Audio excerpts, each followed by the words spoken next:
So students, आज हम पढ़ने वाले हैं MP board resources of India part first का। हम अपना चौथा वीडियो लेक्चर आज कवर अप करेंगे। इसके पहले वाले वीडियोस लेक्चर में हमने बात की है वाटर रिसोर्सेज, सॉइल रिसोर्सेज, साथ ही साथ रेन वाटर हार्वेस्टिंग की। आज के इस वीडियो में हम पढ़ने वाले हैं फॉरेस्ट रिसोर्सेज के बारे में। जी हाँ, आज हम बात करेंगे फॉरेस्ट रिसोर्सेज का क्लासिफिकेशन, फॉरेस्ट के टाइप्स, और साथ ही साथ हम ये भी देखेंगे कि फॉरेस्ट से हमारे नेशन की इकोनॉमी में क्या हेल्प होती है। और इसके साथ हम ये भी पता करेंगे कि हमें फॉरेस्ट से कौन कौन से फायदे मिलते हैं।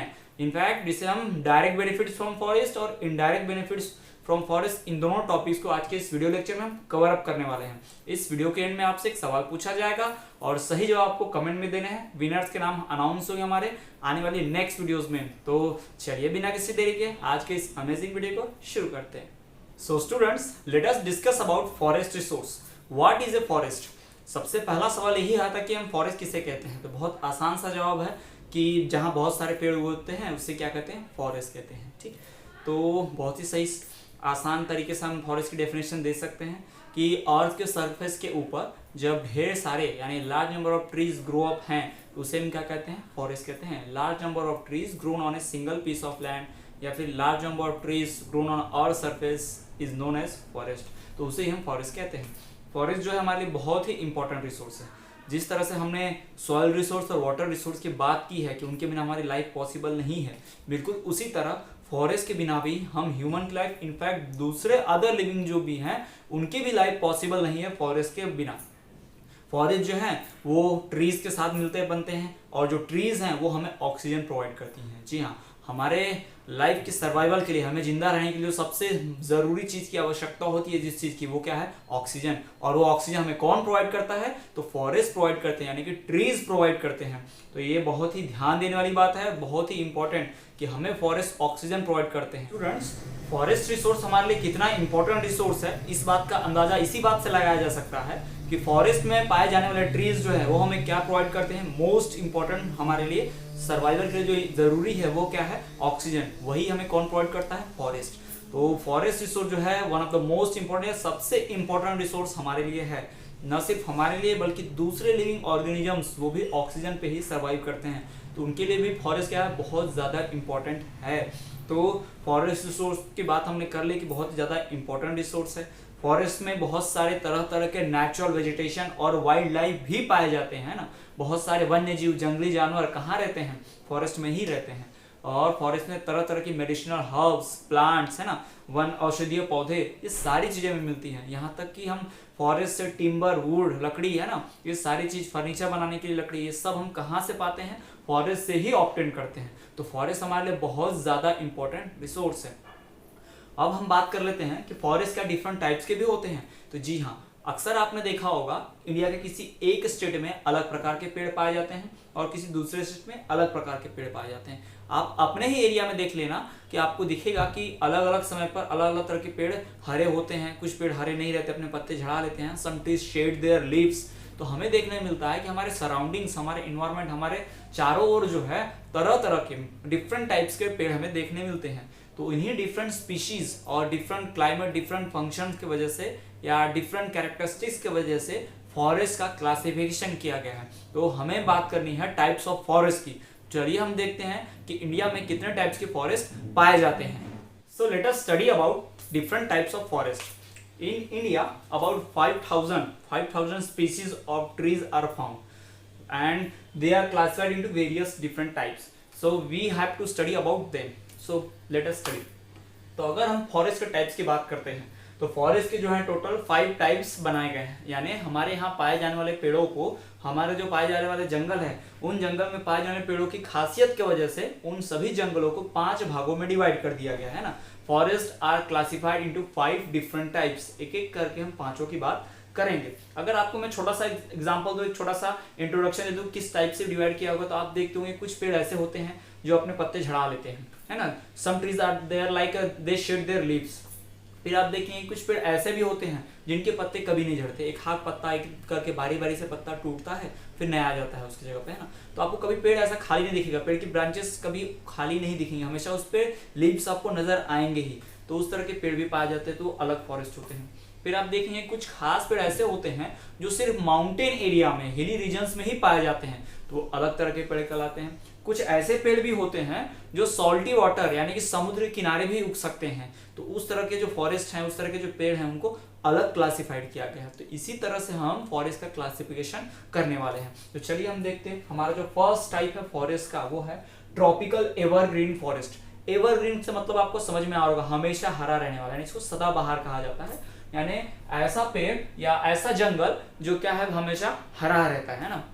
तो यहाँ पे जो पाए जाने वाले पेड़ होंगे, क्या वो अपने पत्ते सारे झड़ा देते होंगे? बिल्कुल नहीं। यहाँ के जो पेड़ हैं अपने जो लीव्स है वो शेड नहीं करते होंगे, क्योंकि अगर पत्ते झड़ा देंगे तो हरा तो रहेगा ही नहीं वो, है ना जंगल, तो इसलिए उसको एवरग्रीन तो बोलेंगे नहीं। इसका मतलब ये ऐसा पेड़ होगा, ये ऐसा जंगल होगा जिसके पेड़ जो होंगे वो हमेशा हरे रहते होंगे, है ना। तो हरे कब रहेंगे? जब अपने पत्ते नहीं झड़ाएंगे। तो हम इसकी डेफिनेशन क्या दे सकते हैं कि द टाइप ऑफ फॉरेस्ट या the type of trees which do not shed their leaves are known as tropical evergreen forest, यानी ऐसे फॉरेस्ट के पेड़ जो अपने पत्ते कभी नहीं झड़ाते, उन्हें हम क्या कहते हैं? ट्रॉपिकल एवरग्रीन फॉरेस्ट कहते हैं। या फिर ऐसे जंगल, ऐसे पेड़ जो अपने पत्ते एक साथ नहीं झड़ाते। ऐसा नहीं कि पेड़ों के पत्ते नहीं झड़ते हैं, बट कुछ पेड़ों के पत्ते एक साथ झड़ जाते हैं तो वो एवरग्रीन नहीं कहलाते। और जिनके एक साथ नहीं झड़ते, बारी बारी करके झड़ते हैं, तो हमें पेड़ पूरी तरह से खाली कभी दिखाई नहीं देता, है ना, तो उसको हम बोल देते हैं एवरग्रीन फॉरेस्ट। तो आपको पहला टाइप तो समझ गया होगा, ट्रॉपिकल एवरग्रीन फॉरेस्ट। और एवरग्रीन मतलब हमेशा हरा उसी इलाके में पेड़ रह पाएगा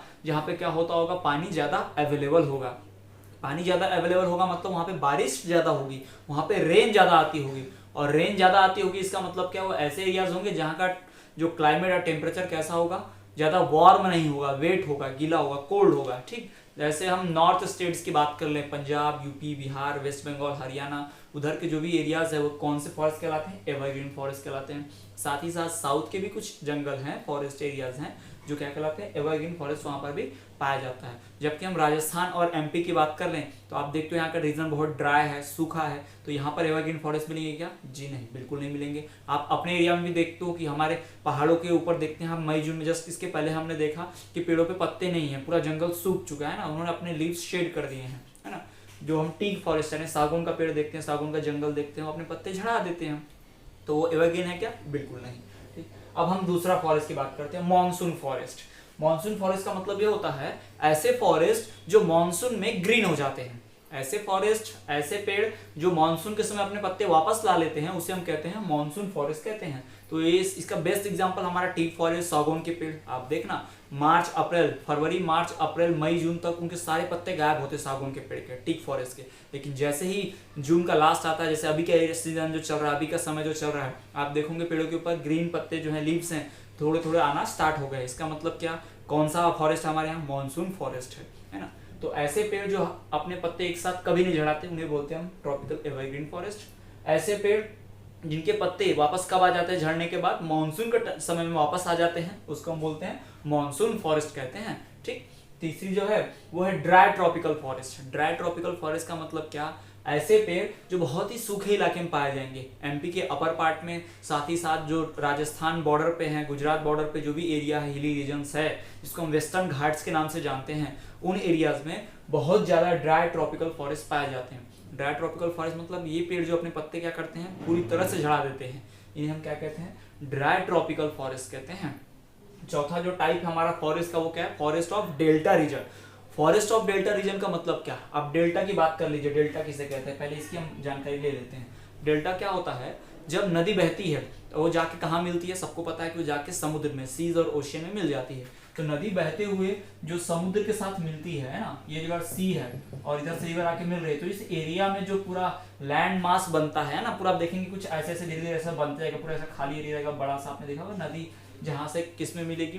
समुद्र में, तो पूरा फैला हुआ एरिया होगा, तो उस पूरे एरिया को हम क्या कहते हैं? डेल्टा कहते हैं। क्या कहते हैं उसे हम? डेल्टा कहते हैं ना। The meeting point where river meets the land और the area where river merge into sea और ओशियन, यानी वो जगह जब रिवर समुद्र ओशियन में मर्ज करती है, तो वो जो एरिया होता है, पूरा जगह होता है, उसे हम क्या कहते हैं? डेल्टा कहते हैं। तो इस इलाके में जो पेड़ पाए जाएंगे उसे हम क्या बोलेंगे? डेल्टा फॉरेस्ट बोलेंगे। बट एक खास बात यहाँ पर, समुद्र के पास है तो यहाँ पर जो वाटर होगा वो क्या होगा? सॉल्टी वाटर होगा, है ना, खारा पानी होगा। यहाँ पर खारे पानी में नॉर्मल पेड़ जो हमारे यहाँ पाए जाते हैं वो नहीं उग सकते। तो तो हमें क्या करना होगा, या हमें ये जानना होगा कि वहां पे जो पेड़ उगते हैं वो किस तरह के पेड़ उगते हैं। तो वहां पर जो उगने वाले पेड़ हैं, सबसे खास पेड़ बता देते हैं आपको जानकारी के लिए, याद रखिएगा, मैंग्रोव ट्रीज बोलते हैं उन्हें। क्या बोलते हैं? मैंग्रोव ट्री या मैंग्रोव फॉरेस्ट बोलते हैं। मैंग्रोव ट्री जो है इसको मूविंग ट्री भी बोलते हैं, वॉकिंग ट्री भी बोलते हैं। क्यों? क्योंकि डेल्टा एरिया में पूरा रेत ही रेत होती है, सैंड, और ये सैंड में उगते हैं। रेत में उगते हैं तो क्या होता है, रेत जो है, सैंड जो है, ओसी और ओशियन के लहरों के साथ इधर उधर होती है ना, मूव करती है थोड़ा थोड़ा। तो ये पेड़ भी उस रेत में, तो रेत के साथ ये पेड़ भी हल्का हल्का मूव कर जाते हैं। इसी वजह से इसको क्या बोलते हैं, वॉकिंग फॉरेस्ट या मूविंग फॉरेस्ट भी बोलते हैं मैंग्रोव फॉरेस्ट को, मैंग्रोव ट्रीज को, यानी डेल्टा रीजन के फॉरेस्ट को। तो एक बात आपको ध्यान रखना है कि डेल्टा रीजन मतलब कोस्टल एरिया है ना, वो रीजन जहाँ पे नदी जो है किससे मिल रही होगी, सी या ओशियन से मर्ज होती होगी, उसको हम डेल्टा रीजन बोलेंगे। और उस इलाके में पाए जाने वाले पेड़ों को हम क्या बोलेंगे, फॉरेस्ट ऑफ डेल्टा रीजन कहेंगे। और उन पेड़ों की खासियत क्या होगी, वो पेड़ खारे पानी में भी उग सकते हैं। और वहां पे सबसे ज्यादा पाया जाने वाला कोई पेड़ है तो कौन सा है, मैंग्रोव ट्री है। कौन सा ट्री है वो, मैंग्रोव ट्री है। और इस ट्री की खास बात क्या है, इसे मूविंग या वॉकिंग ट्री भी कहा जाता है। तो ये खास बात होगी मैंग्रोव ट्रीज की। ठीक, अब हम बात कर लेते हैं कि मैंग्रोव ट्रीज किस तरह के होते हैं। तो बहुत ही इनका ट्रंक मोटा नहीं होता, जैसे हम बाकी पेड़ का देखते हैं तना इतना मोटा होता है ना, लॉग की तरह। मैंग्रोव ट्रीज का ऐसा कुछ नहीं होता है। मैंग्रोव ट्रीज की बस डालियां होती हैं, पतली पतली, सब मर्ज इधर उधर आड़ी टेढ़ी डालियां होंगी, झाड़ियों जैसे। आपने श्रब्स देखे होंगे, हर्ब्स देखे होंगे ना, झाड़ी जैसे, इधर उधर झाड़ी झंगाटी, बिल्कुल वैसे ही मैंग्रोव ट्रीज होते हैं। और उनकी खासियत ये है कि ये खारे पानी में भी उग सकते हैं। ठीक, तो ये हो गया फॉरेस्ट ऑफ डेल्टा रीजन। अब हमारा आखिरी जो फॉरेस्ट का टाइप है वो है हिमालयन फॉरेस्ट। हिमालयन फॉरेस्ट क्या आप नाम से समझ रहे होंगे, कहाँ पाए जाने वाले, हिमालय माउंटेन रेंजेस में। तो हमारे जो और हमारे मैप के, इंडिया के मैप में जो आप ऐसा कर्व देखते हैं, जम्मू कश्मीर से लेकर अरुणाचल प्रदेश के बीच ऐसा जो है, जहाँ नेपाल और चाइना भूटान है ना, उस कर्व में पूरा हिमालय माउंटेन रेंजेस प्रेजेंट है। तो इस हिमालय माउंटेन रेंजेस में जो पाए जाने वाले पेड़ हैं पहाड़ों के ऊपर, उन्हें हम क्या कहते हैं, हिमालयन फॉरेस्ट कहते हैं। और वहां पर अधिकतर पेड़ क्या होते हैं, ऐसे कोनिकल शेप में होते हैं। आपने देखा होगा कि पेड़ कुछ ऐसे होंगे ना, कुछ इस तरह से कोनिकल शेप में रहते हैं पेड़। कैसे होते हैं, ऐसे कोनिकल शेप में। ऐसा क्यों, कि हिमालय पे बर्फ गिरती है, और बर्फ गिरेगी इसके ऊपर तो ऐसा स्लिप हो जानी चाहिए ना, फिसल जानी चाहिए, वरना बर्फ क्या करेगी, उनके पत्तियों को, लीव्स को सड़ा देगी। इसलिए वो कोनिकल शेप में। आपने क्रिसमस ट्री देखा होगा, बिल्कुल हाँ, तो कोनिकल शेप में होता है। ठीक, तो वहां पे पाए जाने जो पेड़ है, वहां पे पाइन ट्री ज्यादा मिलते हैं। कौन से पेड़ ज्यादा मिलते हैं वहां पे, पाइन ट्री जिसको बोलते हैं, उसको पाइन ट्री बोलते हैं, चीड़ के पेड़ बोलते हैं उसको, चीड़ के पेड़।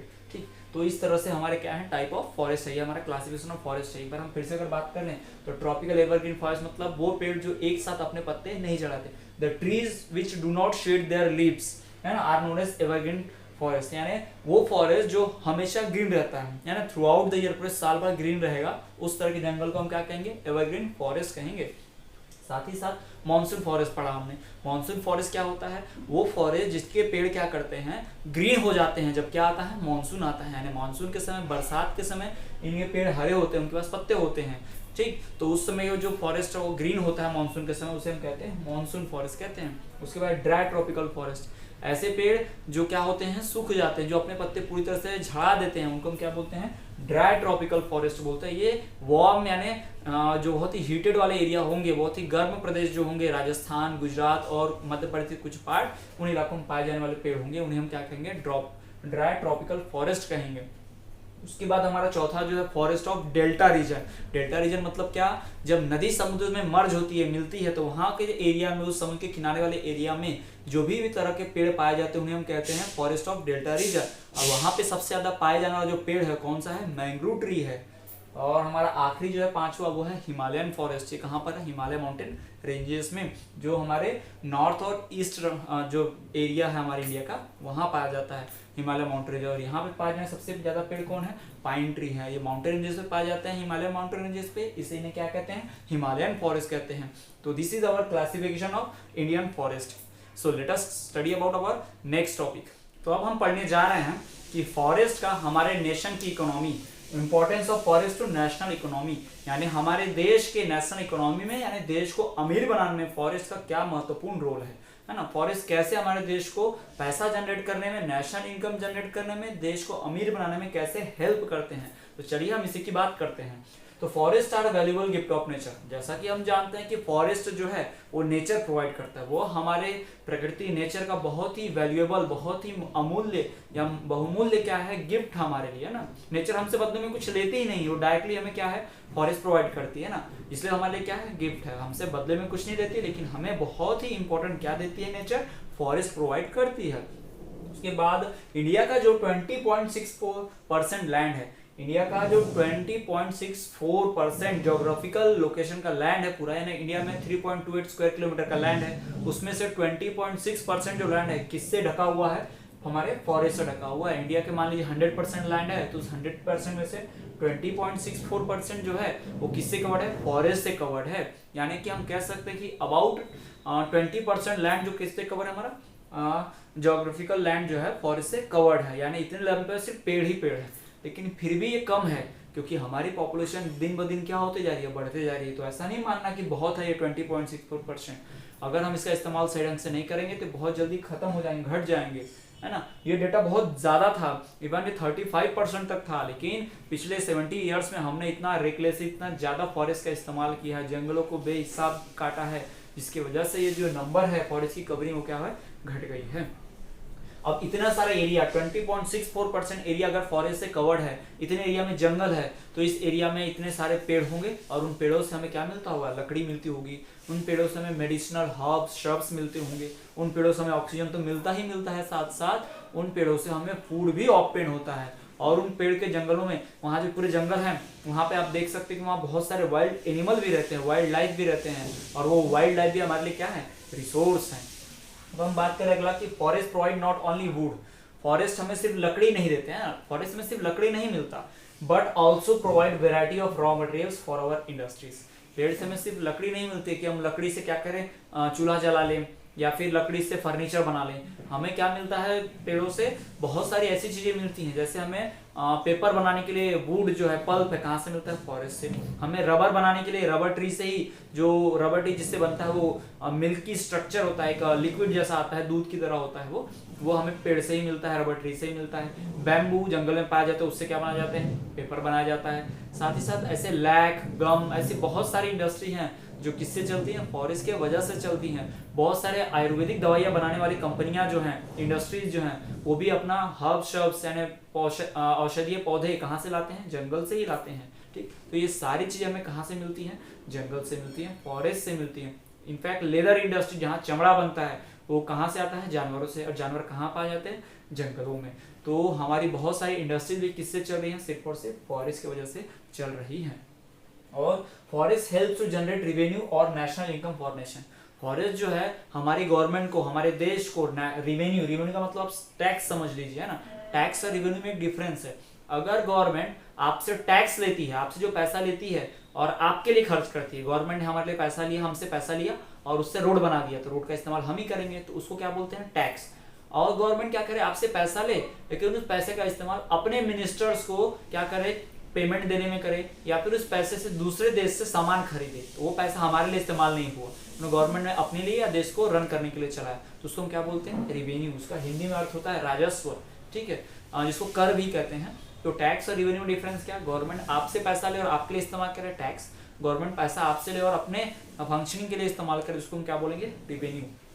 ठीक, तो गवर्नमेंट को फॉरेस्ट से बहुत सारा रेवेन्यू जनरेट होता है। कैसे, फॉरेस्ट में पाए जाते हैं तरह तरह के पेड़, जैसे कि वुड, टिम्बर, है ना, सैंडलवुड भी मिलता है, चंदन का पेड़, तो बहुत से देशों में नहीं मिलता, तो बहुत से देश क्या करते हैं, हमारे देश से वो सब खरीदते हैं, तो गवर्नमेंट को क्या मिल गया, पैसा मिल गया, रेवेन्यू मिल गया, है ना। और तो आप देखते हैं कि फॉरेस्ट में बहुत सारी वाइल्ड लाइफ सेंचुरीज, पार्क बने होते हैं ना, तो लोग जो उसमें जाते हैं, टिकट लगता है घूमने के लिए, तो उसका भी पैसा कौन लेता है, गवर्नमेंट लेती है।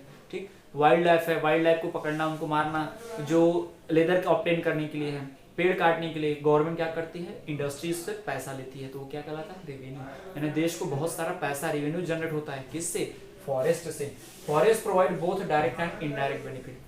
हमें फॉरेस्ट से, जंगल से डायरेक्ट और इनडायरेक्ट बेनिफिट दोनों होते हैं। अब ये डायरेक्ट बेनिफिट क्या, इनडायरेक्ट बेनिफिट क्या। हम पेड़ों से डायरेक्ट ऑक्सीजन लेते हैं तो क्या हो गया, डायरेक्ट बेनिफिट हो गया। हम जंगल में जाके पेड़ों की लकड़ी तोड़ लिए है ना, उससे खाना बना लाके, तो डायरेक्ट बेनिफिट हो गया। लेकिन पेड़ जो है, पेड़ ज्यादा होते हैं तो बारिश होती है, पेड़ जो है सॉइल इरोजन नहीं करते, पेड़ों से छांव होती है, पेड़ों से इन्वायरमेंट जो है कूल होता है, ठंडा होता है, तो इनडायरेक्ट बेनिफिट है क्योंकि हमें तुरंत दिखाई नहीं देगा।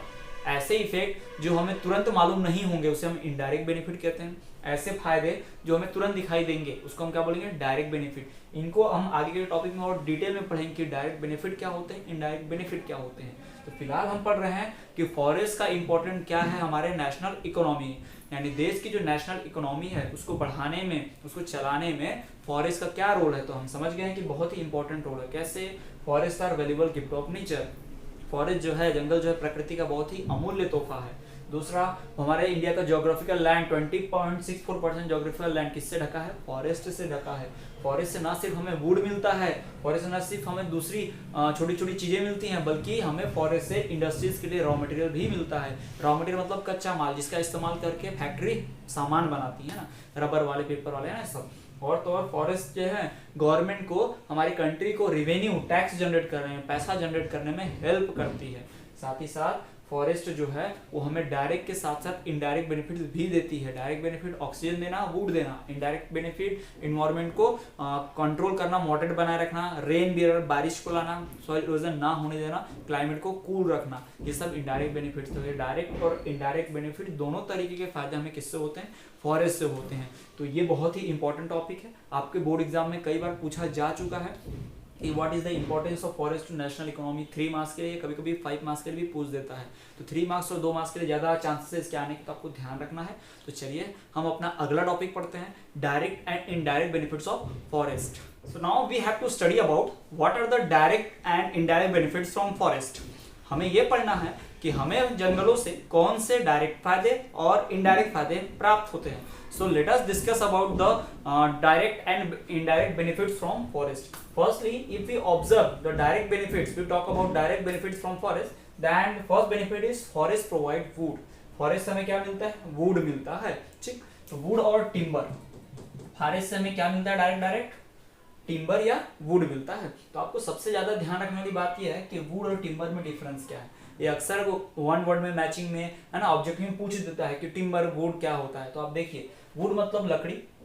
जो वुड है वो 2 टाइप की होती है, एक तो फायरवुड और दूसरा टिम्बर। फायरवुड मतलब जलाऊ लकड़ी, फायरवुड, जिसको हम जलाने के रूप में यानी फ्यूल के रूप में इस्तेमाल करते हैं। दूसरा आता है टिम्बर। टिम्बर का मतलब होता है इमारती लकड़ी। टिम्बर का मतलब क्या होता है, इमारती लकड़ी, यानी इसको इमारत बनाने में, यानी कि फर्नीचर बनाने में काम आएगा। तो 2 तरह की लकड़ी मिलती है। जैसे पेड़ का जो सीधा तना होता है उससे हम क्या कर सकते हैं, फर्नीचर, टेबल बना सकते हैं। लेकिन ऐसे जो आड़ी टेढ़ी डाली है उससे हम ना टेबल बना सकते हैं ना फर्नीचर। उसको हम किस काम में लाते हैं, डालियां तोड़ के, काट के, उसको हम या तो उससे प्लाई वगैरह मिलता है उसका चूरा करके, या फिर उससे क्या बनता है, और उसको हम जलाने के इस्तेमाल में लाते हैं। यानी उसको जला के हम भट्टी चलाते हैं, फर्नेस, या फिर उससे हम पानी गर्म करते हैं, चूल्हा चलाते हैं ना। तो इस तरह की चीजें होती हैं। तो फॉरेस्ट हमें क्या मिलता है, वुड मिलता है। और वुड 2 तरह के होते हैं, फायरवुड और टिम्बर। फायरवुड मतलब जलाऊ लकड़ी, टिम्बर मतलब इमारती लकड़ी।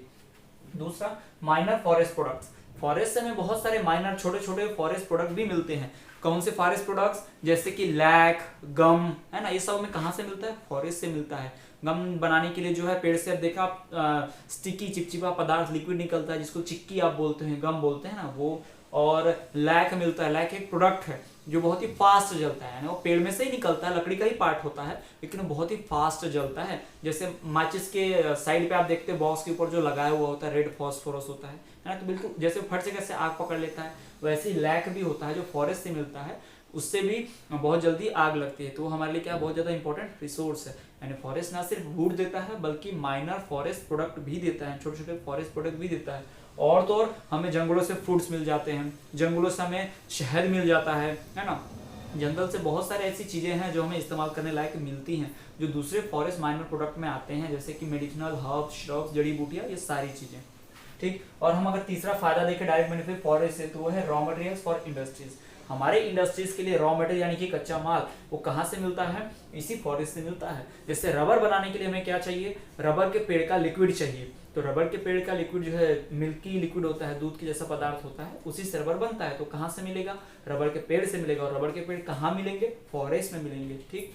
और हमें अगर प्लाईवुड यानी फर्नीचर बनाना है तो वो हमें प्लाईवुड कहाँ से मिलेगा, जंगल से लकड़ी मिलेगी, तो उसका हम प्लाई बनाएंगे और फिर उससे वुड से प्लाई निकाल के हम अपना फर्नीचर बना लेंगे। डोर, अलमीरा आजकल सभी इसी से बन रही है ना।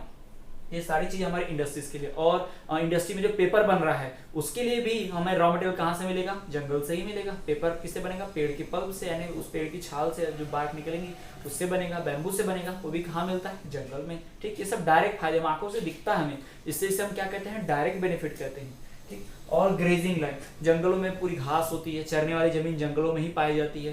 तो जो ग्रेजिंग लैंड है हमारे जानवरों के लिए वो कहाँ है, जंगलों में है। आप देखिए अक्सर जंगलों में गाय चराने, भेड़ बकरियां चराने जाते हैं लोग, है ना। तो ग्रेजिंग लैंड, चरने वाली जमीन कहाँ से मिलती है, फॉरेस्ट से मिलती है। और जो है एक और पॉइंट हमें क्या है, एम्प्लॉयमेंट जनरेट होता है। एम्प्लॉयमेंट का मतलब रोजगार, जॉब्स मिलती है बहुत सारे लोगों को फॉरेस्ट से। जो लोग जंगल में जा रहे हैं गाय भैंस चराने, उनको भी जॉब मिली है।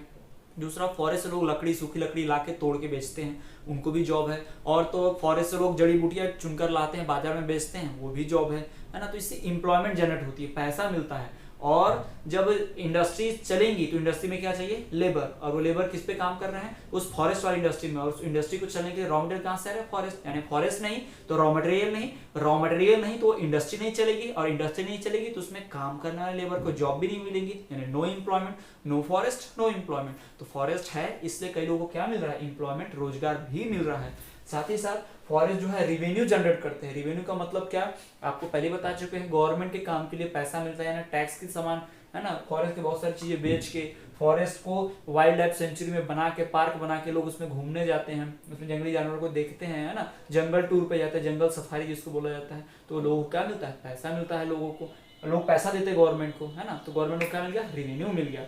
तो इस तरह से ये क्या है, डायरेक्ट बेनिफिट्स है। इन्हें क्या कहा जाता है, डायरेक्ट बेनिफिट्स फ्रॉम फॉरेस्ट। तो जंगलों से होने वाले जो डायरेक्ट बेनिफिट्स हैं इस प्रकार हैं। अब हम बात कर लेते हैं इनडायरेक्ट बेनिफिट फ्रॉम फॉरेस्ट, यानी फॉरेस्ट से जो हमें ऐसे फायदे जो हमें डायरेक्टली दिखाई नहीं देते लेकिन फिर भी जंगल है तो फायदे हो रहे हैं, हम उनकी बात करते हैं। तो सबसे पहला जो इनडायरेक्ट बेनिफिट हमारा फॉरेस्ट से वो है कि फॉरेस्ट कंट्रोल सॉइल इरोजन। जी हाँ, फॉरेस्ट जो है सॉइल इरोजन को कंट्रोल करती है। ये हम पहले के वीडियो लेक्चर्स में बात कर चुके हैं। अगर आपने वो वीडियो नहीं देखे तो आप जाके प्लेलिस्ट में फिर से वीडियोस देख लीजिए, या फिर लिंक जो आपको डिस्क्रिप्शन में मिल जाएगी। रिसोर्सेज ऑफ इंडिया का पार्ट 1 to 3 में आपको सब देखने मिल जाएगा। तो कंट्रोल करते हैं सॉइल इरोजन को फॉरेस्ट। कैसे, पेड़ की जड़ें जो होती हैं मिट्टी को होल्ड करके पकड़ के रखती हैं, तो बारिश का पानी आता है तो मिट्टी बहती नहीं, क्योंकि जड़ों ने क्या किया, पकड़ के रखा है। तो इस तरह से सॉइल इरोजन को कंट्रोल कर दिया, किसने, फॉरेस्ट ने। ये इनडायरेक्ट बेनिफिट है, हमको तुरंत थोड़ी दिखाई देगा, कई समय में दिखेगा कि हाँ चलो यहाँ की मिट्टी नहीं बह रही है ना, कई समय बाद। तो this is indirect benefit from forest. दूसरा, कंट्रोल क्लाइमेट, यानी जो जंगल होते हैं वो क्लाइमेट को कंट्रोल करते हैं। आप डेजर्ट को देख लीजिए, वहाँ ज़्यादा जंगल पाए जाते हैं नहीं, तो वहाँ का क्लाइमेट कैसा है, बहुत ही हॉट है ना। अब आप नॉर्थ स्टेट्स में चले जाइए जहाँ पे बहुत सारे जंगल हैं, वहाँ पे आपको टेम्परेचर कैसा मिलेगा, लो मिलेगा, बारिश भी ज़्यादा होगी, है ना। वहाँ का क्लाइमेट जो है थोड़ा कंपेयर डेजर्ट के क्लाइमेट के और उस क्लाइमेट के वो कंपेयर में बहुत अच्छा क्लाइमेट रहने वाला है ना। नॉर्थ इंडियन स्टेट्स का क्लाइमेट बहुत अच्छा है, क्यों, क्योंकि वहाँ पे फॉरेस्ट ज़्यादा है और वो डेजर्ट जैसे क्लाइमेट बिल्कुल नहीं है। यानी हमें जो फॉरेस्ट है क्या करते हैं, क्लाइमेट को कंट्रोल रखते हैं ना, वातावरण को ठंडा रखते हैं, ज़्यादा हीट नहीं होने देते। तीसरा, चेक फ्लड्स, बाढ़ को रोकते हैं, बाढ़ में कमी लाते हैं फ्लड में, कौन, पेड़। कैसे, जब बाढ़ का पानी आता है, जैसे मान लीजिए इधर से बाढ़ का पानी आ रहा है लेकिन रास्ते में अगर पेड़ उगे होंगे, रास्ते में पेड़ उगे तो बाढ़ का पानी इन पेड़ों से, जड़ों से टकराएगा, रुकेगा, स्लो डाउन हो जाएगा, है ना। ज़्यादा स्पीड से पानी आता तो घर टूट जाने, बह जाने की चिंता होती। बट अब पेड़ क्या करेंगे, पेड़ के जो तने हैं बाढ़ के पानी को रोकेंगे, है ना, चेक करेंगे, और पेड़ की जड़ें बहुत सारा पानी सोख लेंगी, यानी बाढ़ क्या हो जाएगी, कम हो जाएगी, बाढ़ को आने ही नहीं देंगे या बहुत कम हो जाएगी बाढ़, है ना। तो इस तरह से पेड़ क्या करते हैं, फॉरेस्ट क्या करते हैं, फ्लड को चेक करते हैं, रोकते हैं बाढ़ को। और रेन बियरर्स, रेन अट्रैक्टर, पेड़ों को रेन बियरर, बारिश लाने वाला, रेन अट्रैक्ट करने वाला भी कहा जाता है। अक्सर आपने देखा होगा जहाँ पेड़ ज्यादा है वहीं बारिश भी ज्यादा होती है, डेजर्ट में बारिश बहुत कम होती है क्योंकि वहाँ पेड़ बहुत कम है ना। तो पेड़ों को बारिश लाने वाला भी कहा जाता है, they are known as rain bearer और रेन अट्रैक्टर। अगला जो इनडायरेक्ट बेनिफिट है फॉरेस्ट से वो है कि फॉरेस्ट वाटर लेवल को इंक्रीज करता है। जमीन के नीचे का जो अंडरग्राउंड वाटर है, जिसकी बात हम कर चुके हैं पहले ही वीडियो लेक्चर में, है ना, अंडरग्राउंड वाटर को बढ़ाने में, ग्राउंड वाटर लेवल को बढ़ाने में हेल्प करता है फॉरेस्ट। कैसे? तो आप जानते हैं कि जब बारिश होती है तो क्या होता है, पानी सारा, अगर पेड़ नहीं होंगे तो पानी ऐसा स्लोप से होते हुए इधर पानी, बारिश हुई, ठीक, तो इधर से पानी ऐसे सब बह जाएगा, जाके नदी नाले में मिल जाएगा, ठीक, समुद्र में मिल जाएगा। हमारे किसी काम का रहा क्या? नहीं। जैसे ही नाली में मिला हमारे किसी काम का नहीं रहेगा। लेकिन अगर यहाँ पर पेड़ हो तो क्या होगा, बहुत सारा पानी पेड़ की जड़ों के होते हुए जमीन के अंदर चला जाएगा, बहुत सारा पानी पेड़ की जड़ें पूरा सोख लेंगे पानी जमीन के नीचे और अंदर तक पहुंचा देंगी, तब हम कुआं खोदेंगे, पानी मिल जाएगा। यानी बहुत सारा पानी जो बह जाता था ऊपर ही ऊपर, उसको सोख के अंदर पहुंचा रहा है कौन? पेड़ पहुंचा रहे हैं, जंगल पहुंचा रहे हैं। तो वाटर लेवल अपने आप क्या हो रहा है? बढ़ रहा है। और इंक्रीजेस सॉइल फर्टिलिटी, ये क्या करते हैं? सॉइल की फर्टिलिटी यानी मिट्टी की जो उपजाऊपन है, मिट्टी की जो उर्वरता है, उसको कौन बढ़ाते हैं? पेड़। कैसे बढ़ाते हैं? पेड़ जहां भी रहेंगे वो अपने पत्ते झड़ाएंगे, पेड़ के पत्ते झड़ेंगे तो जमीन पे आके गिरेंगे, गिरने के बाद वो डिकम्पोज सड़ेंगे, और सड़ने के बाद क्या बनता है? Organic matter. और ऑर्गेनिक मैटर को क्या बोलते हैं हम? ह्यूमस। तो ह्यूमस क्या करता है? सॉइल की फर्टिलिटी बढ़ाता है। ये हम सॉइल प्रोफाइल में पढ़ चुके हैं अपने पहले या दूसरे वीडियो लेक्चर में, देख लीजिएगा आप, ठीक। तो इस तरह से जो पेड़ हैं वो क्या करते हैं? सॉइल की फर्टिलिटी बढ़ा देते हैं। यानी पेड़ नहीं तो फर्टिलिटी नहीं। इसलिए आप देखना, डेजर्ट में पेड़ नहीं है तो डेजर्ट में ज्यादा कुछ क्रॉप्स उगते नहीं है, क्योंकि वहाँ पे फर्टिलिटी ही नहीं है, ठीक। तो इस तरह से क्या है? इनडायरेक्ट बेनिफिट्स हैं किसके? पेड़ों के, फॉरेस्ट के। तो these are the direct and indirect benefits from forest. Direct benefit हम उसे कहेंगे जो हमें प्रत्यक्ष आंखों से दिखाई देंगे तुरंत, और इनडायरेक्ट बेनिफिट उसे कहेंगे जो हमें आंखों से तुरंत दिखाई नहीं देंगे, लेकिन हाँ ये फायदे हमें होते हैं। कहाँ से? पेड़ों से फायदे हमें होते हैं। तो इस तरह से फॉरेस्ट जो है हमें डायरेक्ट इनडायरेक्ट बेनिफिट्स प्रोवाइड करता है। तो आज के इस वीडियो लेक्चर में इतना ही, बाकी का हम अपने आगे आने वाले वीडियोस में 5th पार्ट में इसको इंक्लूड करेंगे। और आज के इस वीडियो में हमने बहुत सारी चीज़ें सीखी। हमने पढ़ा फॉरेस्ट के बारे में, फॉरेस्ट क्या है, हमने पढ़ा फॉरेस्ट से होने वाले जो हमें फ़ायदे हैं वो भी हमने पढ़ा, कि importance of forest in national economy, है ना, देश की इकोनॉमी में फ़ायदा क्या है फॉरेस्ट के भी पढ़ा हमने। साथ साथ फॉरेस्ट का क्लासिफिकेशन भी पढ़ा कि 5 टाइप के फॉरेस्ट पाए जाते हैं हमारे इंडिया में, इसकी भी हमने बात की। साथ ही साथ हमने बात की फॉरेस्ट से होने वाले डायरेक्ट और इनडायरेक्ट बेनिफिट्स की, जिसको हमने बहुत ही डिटेल में डिस्कस किया है। तो आज का आपके पास सवाल दिए जाते हैं हम आपको कि इंडिया का कितना % लैंड जो है वो फॉरेस्ट से कवर्ड है। How much % of land of India is covered with forest. तो सही जवाब कमेंट में दीजिए। विनर्स का नाम हम अपने आने वाली वीडियोस में इंक्लूड करेंगे। तो आज के लिए इतना ही, तब तक देखते रहिए विद्या स्थलीवाले सर।